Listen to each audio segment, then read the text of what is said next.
50-year-old lady, அவங்களுக்கு கண் தெரியாது. அவங்களோட நான் 10 கிலோமீட்டர்ஸ் வாக் பண்ணேன் அவங்க கைப்பிடிச்சு. அவங்க வந்து ட்ரெக் பண்ணுறாங்க, ஸ்விம் பண்ணுறாங்க, வேலை பண்ணுறாங்க ஆஃபீஸில் போய். சொல்லுங்களேன், எல்லா டேலண்ட்ஸும் வச்சுருக்காங்க. அவங்களோட அந்த வாக் பண்ணுறச்ச எனக்கு அதான் இன்ஸ்பிரேஷன் தோணுது. இவ்வளோ டேலண்ட்ஸ் ஒரு ஆள் வச்சுருக்காங்க. அண்ட் அவங்களுக்கு கண் தெரியலன்னு அவங்களுக்கு டிட்டரண்ட்டாக பார்க்க மாட்டேங்கிறாங்க. அவங்களுக்கு வந்து இவ்வளோ பெரிய விஷயத்த அவங்க வந்து ரொம்ப லைட்டாக இது பண்ணி அவங்க பாட்டுக்கு லைஃப்பை பியூட்டிஃபுல்லாக கண்டினியூ பண்ணுறாங்க. அதை பார்த்து எனக்கு ரொம்ப இன்ஸ்பிரேஷன் வந்தது. தட் நம்ம எதுக்கு கம்ப்ளைண்ட் பண்ணுறோம், நம்மளும் முயற்சி பண்ணணும் அப்படின்னு நான் ஆரம்பித்தேன்.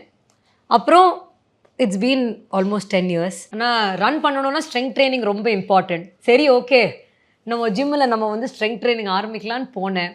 அதனால ரன்னிங் ரொம்ப நல்லா எனக்கு இம்ப்ரூவ்மெண்ட் வந்துடுது. ஸோ ஐ ரியலைஸ், சரி, ஓகே, ரெண்டும் சேர்ந்து பண்ணுறது ரொம்ப முக்கியம். MCR Pure Cotton Club, formals and casual shirts.